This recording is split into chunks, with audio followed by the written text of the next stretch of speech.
BFM Business, BFM Crypto, le club. Nos experts crypto, comme chaque jour, aux alentours de 16h35 à l'heure du goûter. Notre crunch crypto, Valentin Demey vient de nous rejoindre. Bonjour Valentin. Bonjour Guillaume. Journaliste pour Cryptost. Louis de Froissart nous accompagne aussi à distance aujourd'hui. Bonjour Louis.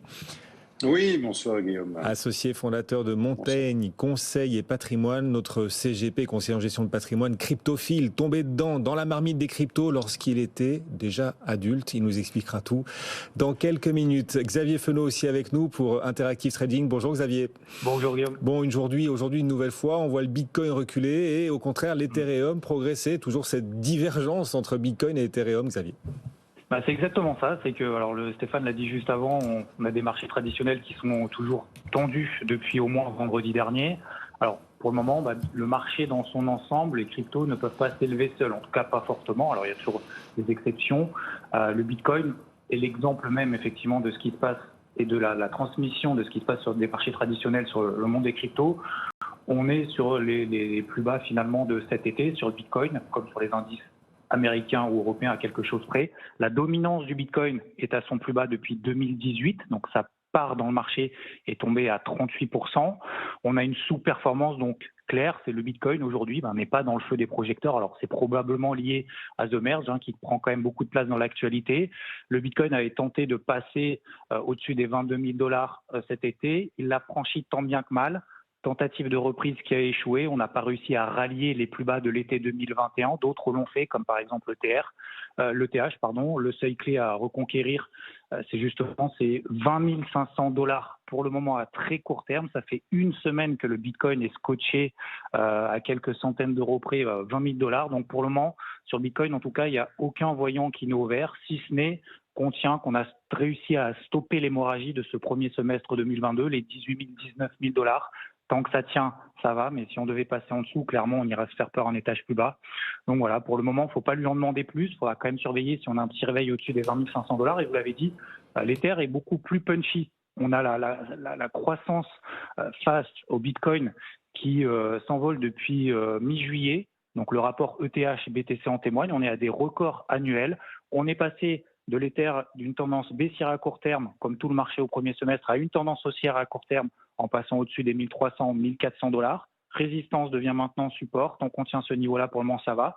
Plutôt du dynamisme positif. Premier seuil clé à passer, 1710 $ sur l'Ether pour avoir un petit peu plus de jus. Et à moyen terme, et on aura l'occasion d'en reparler, il faudra que l'Ether repasse les 2100 $, qui validerait là, par contre, un changement beaucoup plus profond et beaucoup plus positif de l'état d'esprit du marché qui, dans l'ensemble, est toujours hésitant. Donc, vous l'avez dit, 1-0 pour l'Ether face au Bitcoin pour le moment.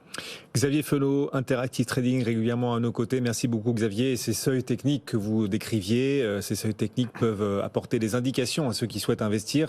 Ce ne sont nullement des conseils, on le dit aussi. Et puis ceux qui souhaitent investir en crypto ne doivent y placer que l'argent qu'ils sont prêts à perdre. On le répète aussi à chaque fois parce que cet univers reste très spéculatif, mais vraiment bouillonnant. Valentin, dans quelques jours, et Xavier en a dit un mot, The Merge. Oui, le merge d'Ethereum, donc son passage au Proof of Stake, on aura l'occasion d'en reparler, et de premiers signaux peut-être, tout premiers signaux de l'impact du merge. Expliquez-nous. L'impact du merge, effectivement, qui se fait en deux temps. On est en train de regarder, d'analyser la première partie qui vient de se faire il y a quelques heures. On aura l'occasion, effectivement, d'en reparler plus tard sur ce plateau.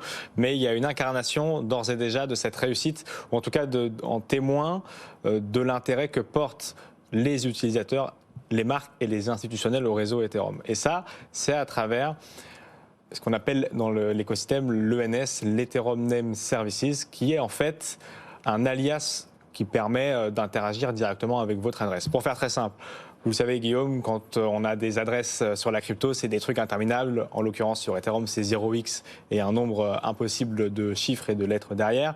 Eh bien, l'ENS, l'objectif, c'est de remplacer cette chose imbitable par guillaume.eth.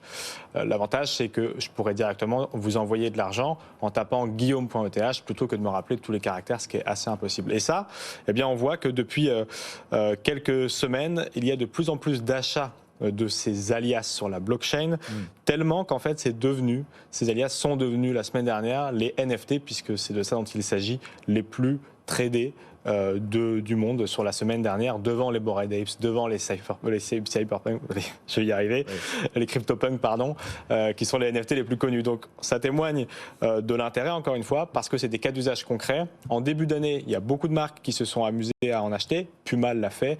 Et puis les plus gros ENS, c'est un petit peu comme les .com, des grosses marques que certains essaient de s'arracher, s'arrachent très cher, notamment ceux qui ont très peu de caractère, à des centaines de milliers d'euros, voire parfois à quelques millions. Et comment analyser ça? Vous dites, il faut y voir un intérêt croissant pour l'univers, l'écosystème Ethereum à mesure qu'on s'approche du merge. Oui, parce que cet ENS, il peut servir à vous envoyer de l'argent, mais c'est aussi un moyen de créer un site web directement avec un alias. C'est aussi un moyen d'ouvrir une boutique en ligne. C'est aussi un moyen d'avoir votre profil sur l'écosystème crypto décentralisé, à comprendre par là tout simplement votre profil sur des réseaux sociaux. On a parlé de Lens, qui est l'un des réseaux sociaux décentralisés les plus importants sur cet écosystème-là aussi. Bref, c'est vraiment en fait votre identité numérique qui va vous suivre tout le long. Attention quand même, Guillaume, parce que si vous faites des bêtises avec guillaume.eth, tout le monde pourra le voir puisque c'est une blockchain et c'est donc transparent.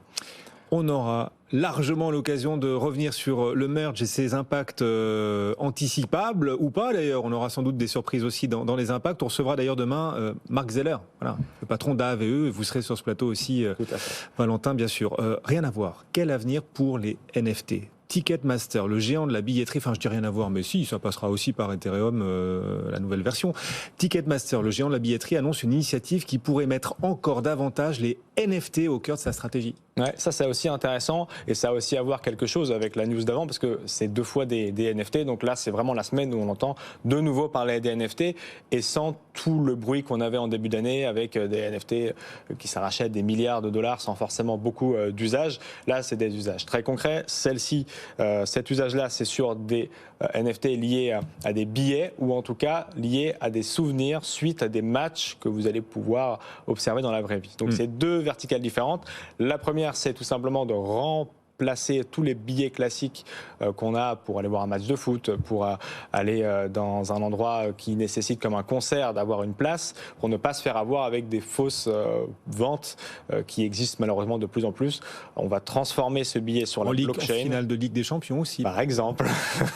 C'était justement toutes les interrogations à cette époque-là et qui reviennent évidemment en ce moment, de remplacer donc cette technologie par quelque chose d'immuable, de transparent, qu'on peut signer avec son portefeuille numérique à travers une application sur le mobile et qui donc par définition est infalsifiable. Ça a déjà été essayé sur des concerts au Stade de France ou ailleurs avec Ed Sheeran notamment qui a utilisé ces technologies pour son concert il y a quelques mois et là c'est une autre verticale, même si Ticketmaster s'intéresse à l'émission de NFT comme billet, mais ce sur quoi ils se concentrent aujourd'hui, c'est l'émission de NFT en souvenir de votre passage dans l'un des événements qu'ils sponsorisent ou qu'ils sécurisent. Ah oui, c'est le service après-vente. C'est ça, exactement. Ouais. Et là, on a quelques chiffres. Il y a 500 000 NFT qui ont été distribués sur la saison passée à travers des matchs de la NFL. Donc c'est assez amusant et c'est quelque chose qui est unique, que vous pouvez avoir uniquement de fait si vous êtes présenté à cet événement. Et au global, sur tous les NFT distribués par le groupe à travers la blockchain Flow, puisque vous parliez d'Ethereum, effectivement ça fonctionne avec Ethereum. Là, c'est une autre blockchain qui est vraiment spécialisée dans l'émission de NFT et dans la sécurité des NFT qui s'appelle Flow. Eh bien, c'est 5 millions de tokens qui ont été émis sur la blockchain Flow par Ticketmaster. Bon, et c'est beaucoup du coup. C'est pas mal, effectivement. Bon. C'est assez important. Voilà, cet univers, cet écosystème qui continue de se bâtir et de se construire, se tisser sous nos yeux, et vous nous le décrivez très régulièrement et parfaitement, Valentin Demey et ses équipes chez Christost. Oula. Elle est pas mal, ça. Oui, elle est pas mal. Ouais. Christo, c'est l'artiste. Oui. Pendant ce temps, il n'est toujours pas évident que les cryptoactifs soient véritablement quand même des crypto-monnaies. Cette question reste entière. L'évidence, c'est pas forcément aussi évident pour tous. Pour certains, quand même. Oui, les cryptoactifs sont en train de devenir des crypto-monnaies. Et en Russie, cette perspective, la Banque de Russie envisage de légaliser les paiements transfrontaliers, Valentin, en cryptoactifs, en crypto-monnaie, pardon. Ouais, ça fait partie des grands débats qu'on a toujours. On se faisait la réflexion la semaine dernière sur ce plateau avec un autre pays qui souhaitait utiliser les crypto-monnaies pour se passer des sanctions internationaux, et c'était l'Iran. Là, c'est la Russie, à l'exception près que la Russie, même si elle avait des attraits particuliers pour le minage à une époque, était quand même un peu anti-crypto, ou en tout cas ne souhaitait pas que les cryptos soient utilisés sur son territoire pour faire des paiements. C'est dans ce sens-là qu'on allait en tout cas ces dernières semaines. Et puis là, aujourd'hui, le vice-ministre des Finances de la Russie a déclaré qu'il était impossible de se passer des paiements en crypto-monnaie, vu le contexte géopolitique actuel. Donc ça serait notamment pour des paiements transfrontaliers, on l'a dit. Et là, ça pourrait faire changer beaucoup de choses ou pas. C'est des grands débats. En tout cas, c'est un usage important qui se met en place, que la géopolitique force. Il faut réinventer les manières d'échanger de la monnaie. Et d'un point de vue économique, c'est aussi l'une des grandes problématiques, puisque comme ce n'est pas possible de stopper Bitcoin ou d'interdire son utilisation, on pourrait imaginer que la première salve de sanctions qui préserve la suite de la montée en escalade des problématiques, justement, soit chantée par ces systèmes-là. Donc c'est un grand débat. En tout cas, la Russie est en train d'observer ces changements et d'essayer de les incarner pour des paiements transfrontaliers. C'est un peu catch me if you can, en l'occurrence, par le biais des cryptos. Alors voilà, il a dit oui, il apparaît, c'est la voix, vous savez, comme dans ces exercices de spiritisme, une voix émerge. C'est Louis-Alexandre de Froissart et l'esprit est moustachu. Louis-Alexandre, vous vouliez rebondir en effet. Oui, je vais rebondir parce qu'en fait, cette première de l'Iran, elle est tout à fait compréhensible parce que l'Iran a des problématiques de sanctions et ne veut pas passer par la règle du dollar, puisque en fait, on pourrait commercer avec l'Iran, mais chaque fois qu'on le fait en dollars, on risque des sanctions économiques et des amendes, comme a pu avoir BNP en France, par exemple. Donc nous, notre vision, c'est que le jour où le Bitcoin peut devenir une monnaie pour les échanges internationaux. C'est un saut quantique, je dirais, pour Bitcoin, puisque ça peut être l'entrée dans une valeur, enfin dans un usage et une valeur qui démultiplierait les usages et démultiplierait la valeur. Donc on suit ça de très très très près. À suivre, en effet. Louis-Alexandre de Froissart, donc à distance avec nous, conseiller en gestion de patrimoine, cryptophile, crypto-adepte. Il est tombé dans les cryptos à l'âge adulte et vous allez nous l'expliquer d'ailleurs, Louis-Alexandre. D'ailleurs, c'est une question que nous posent régulièrement nos auditeurs et téléspectateurs. D'un point de vue patrimonial, comment aborder les cryptos? Comment détenir de manière très pratique des cryptos? Alors en fait, c'est important. Je vais essayer de balayer l'ensemble des manières de posséder des cryptoactifs, puisque notamment on a en France la chance d'avoir des gérants qui ont été innovants dès le départ, soit par des ETF qui sont chez Millennium Capital, soit par des fonds comme Tobam, soit par des manières de jouer sur la volatilité comme Cryptech, voire Napoléon AM. Donc on a la possibilité de pouvoir investir dans les cryptoactifs par des fonds, en jouant sur la volatilité, en n'étant pas forcément toujours exposé de manière longue à la hausse ou à la baisse. Et donc, ces fonds ont tendance à se multiplier. C'est-à-dire que moi, de plus en plus, je suis contacté sur les réseaux sociaux ou en direct par des gens qui me disent « Oui, j'ai un projet de fonds, j'ai un projet de gestion collective par rapport à ça, vous allez voir, ça va révolutionner le monde, et ainsi de suite. » Et on a vu comme la FinTech devait tout révolutionner, et en fait, les banques sont encore là quelques années après. Donc, il y a des avantages à passer par un fonds, parce que le fonds, on peut le mettre dans un compte titre, parfois dans un contrat d'assurance vie, ça commence à arriver bien sûr, et on ne se pose pas la question notamment de la fiscalité qui est très complexe. Ça, c'est un vrai avantage. On a investi dans des parts d'un fonds. Yves Chouefati défend cela de manière vertueuse en disant, voilà, vous achetez et conserver, et c'est une manière de ne pas vous embêter avec tout un tas de problèmes, avec la sécurité et avec la déclaration fiscale. Voilà. Donc ça, c'est une première manière de détenir. Okay. Après, vous allez me dire, Guillaume et Valentin, qu'on peut tout à fait aussi acquérir directement sur des plateformes. Donc on peut essayer d'acquérir sur des plateformes, et si on acquiert sur des plateformes, on va, par exemple, je ne vais pas faire de publicité ici, mais on peut aller sur Coinbase, Kraken, Binance par exemple, et là on va acquérir des cryptoactifs. Alors on acquiert tout ce que l'on veut comme cryptoactifs. À ce titre, je tiens à attirer votre attention sur un fait que ce matin, Binance m'a écrit, parce que moi j'ai un compte Binance voilà, au cas où. Et il m'a dit qu'à propos, que mes stablecoins TUSD, USDC et autres, en fait, il allait les transformer automatiquement en fin de mois en BUSD. Donc, il va dire les stablecoins que vous avez en dehors du stablecoin de Binance, eh bien, il va falloir les transformer en stablecoin Binance. En fait, j'attire votre attention sur quoi? C'est-à-dire quand vous avez des crypto-actifs que vous possédez auprès d'un exchange, en fait, qui est centralisé, vous détenez une partie de la propriété puisque vous avez des cryptos sur votre compte, mais en fait, vous n'avez possédé pas forcément les clés privées et ça peut donner lieu à un certain nombre de désagréments. Alors, on a parlé sur ce plateau précédemment de Celsius, où des gens se sont retrouvés finalement avec plus rien.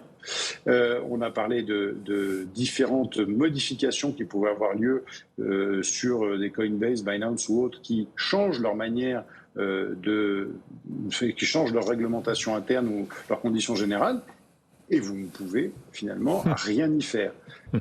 Donc, là encore, les clés sont possédées par les exchanges, mais vous, de votre côté, vous êtes quand même dépendant, Guillaume. En effet, alors voilà, vous avez évoqué ces plateformes pour détenir en direct, mais en réalité, les clés, ce sont les plateformes qui les ont. Du coup, troisième façon d'injecter un peu de crypto dans son patrimoine, c'est d'y aller à travers les cold wallets. Vous avez parlé des plateformes et des exchanges, vous avez parlé des fonds, mais les cold wallets, pour vous, sont peut-être la meilleure ou la plus sûre des portes d'entrée pour les cryptos dans un patrimoine? Oui, Alexandre? En fait, ça part de deux constats. La première, c'est que nos clients, pour l'ensemble des domaines de leur patrimoine, ne sont pas custody. C'est-à-dire qu'en fait, ce n'est pas eux qui détiennent véritablement leur patrimoine. Ils sont obligés de faire un chèque à un assureur pour l'assurance vie, et ils sont obligés de faire confiance à un dépositaire pour leur compte titre, à faire confiance à une banque pour un compte bancaire ou un compte de dépôt, un livret A ou un compte à terme. Donc en fait, quand ils veulent vendre un bien immobilier, il faut passer par un notaire. En fait, tout leur patrimoine, quelque part, il est géré en dehors de leur propre décision. Ils sont toujours obligés de passer par quelqu'un pour décider de ce qu'ils doivent faire, de leur fonds, de leur patrimoine.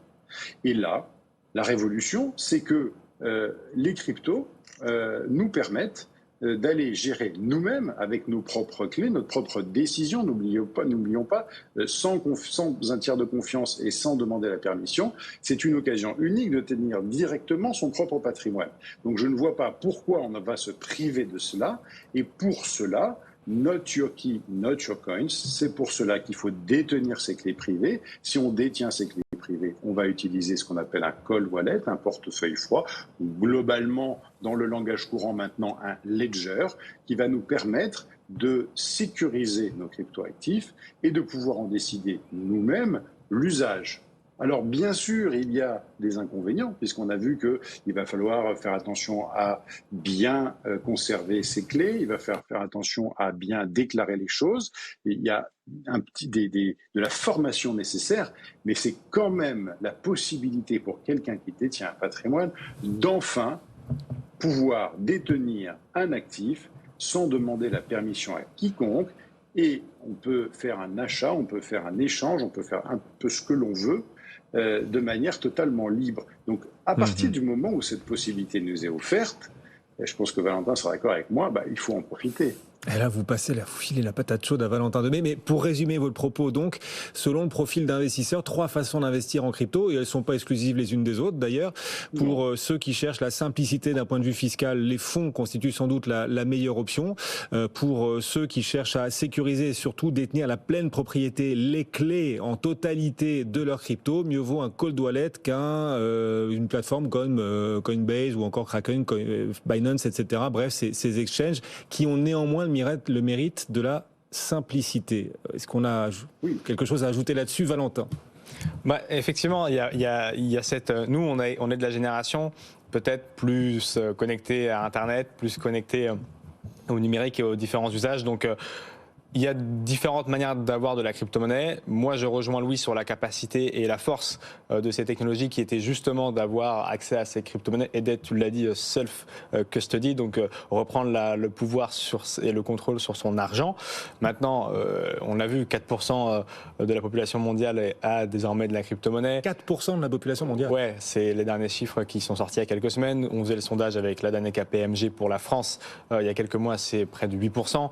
Donc, inévitablement, on ne va pas demander, même si, effectivement, Louis-Alexandre, je te rejoins sur la force qu'a Ledger pour synthétiser tous les hardware wallets, même s'ils font un effort dans la capacité à devenir accessible, ce ne sera pas le cas pour tous, parce que chacun a une capacité à se mettre dans ces systèmes-là. D'autres n'ont pas envie de s'embêter, tu l'as dit, avec tout l'aspect réglementaire et législatif et aussi fiscal. Donc, oui, il y a différentes manières de s'adresser au public. Les trois sont bonnes. Oui. Ce que vous voulez dire, c'est que tout le monde n'a pas les moyens de s'acheter un Ledger. Vous n'avez pas fini votre phrase. Si, alors c'est pas forcément d'un point de vue de l'argent, parce qu'en vérité, un Ledger, ça coûte une soixantaine d'euros. Oui, mais au fin fond de l'Afrique, un Ledger... oui, effectivement. Mais ce que je voulais dire, c'est tout le monde n'a pas envie de s'embêter peut-être avec un Ledger, mais c'est là où il faut quand même peut-être faire l'effort, puisque toute la réserve de valeur de la crypto-monnaie et le changement de paradigme, c'était de posséder ce qu'on a sur nos clés privées. Et on aime bien aussi accueillir Louis-Alexandre régulièrement dans ce rendez-vous du club BFM Crypto, parce qu'il a plein d'anecdotes croustillantes à nous raconter. Alors, il va le faire en plus en une minute. C'est tout son talent, son esprit de synthèse qui va se révéler à nous tous. Vous étiez, Louis-Alexandre, à Surfing. Alors, mon premier NFT, oui. C'est juste, je rajoute, mon premier NFT, c'est une adresse en point crypto que j'ai acheté il y a même plus d'un an d'ailleurs, c'était ça qui était drôle, donc je vois les adresses en point ETH. Et alors surtout, voilà, petite anecdote du jour, je rencontre le grand corps développeur Abdel ou Abdelhamid Bakta, qui a été celui qui a implémenté la grande réforme de l'Ether avec 1559, le IP 1759 ou London. Je lui dis alors avec ce merge, on va avoir une supply, une quantité d'Ether qui vont se multiplier. Et je lui dis alors Abdel, est-ce que c'est vrai, est-ce que c'est pas vrai, comment va se passer la limitation de la masse? Et en fait, il me dit ce sur quoi on a travaillé avec 1559, c'est le brûlage. C'est-à-dire qu'on brûle des jetons pour pas qu'il y en ait trop qui se multiplient. Et plus Ethereum va être utilisé, plus on va brûler. C'est comme si Apple rachetait un maximum d'actions. Plus de gens achètent des actions Apple. Donc, a priori, la supply, la quantité d'Ethereum en circulation devrait être sous contrôle. Bon, là, Valentin, oui, vous êtes d'accord, non? Si je vous relance, c'est que vous n'êtes pas d'accord, je le vois à votre tête. Non, alors effectivement, l'implémentation, parce que donc Ethereum se met à jour chaque mois, chaque année. Là, on parle d'une implémentation qui a eu lieu en début d'année. Le réseau tend à devenir déflationniste si et seulement si le nombre d'utilisateurs grandit, puisque à chaque transaction, on va brûler un fragment d'Ether, mais on en crée en parallèle également. Donc en fait, ça ne fonctionne que si la balance est négative, et auquel cas, effectivement, depuis le début de l'année, à certains moments de l'année, on a été déflationniste. Pour l'instant, on n'est pas totalement déflationniste tous les jours. Merci. Comme c'est poliment dit, merci à tous les deux. Valentin Demey, journaliste pour Cryptos, Louis-Alexandre de Froissart, qu'on remercie aussi à distance. Salut Louis-Alexandre, associé fondateur de Montaigne Conseil et Patrimoine. Xavier Fenot aussi nous accompagnait. On se retrouve demain, Valentin, pour de nouvelles aventures. Bien sûr, notre club BFM Crypto, chaque après-midi sur BFM Business. Dans un instant, on se reconnecte à la séance du jour sur les marchés financiers. À tout de suite sur BFM Business. BFM Bourse, vos placements, nos conseils sur BFM Business.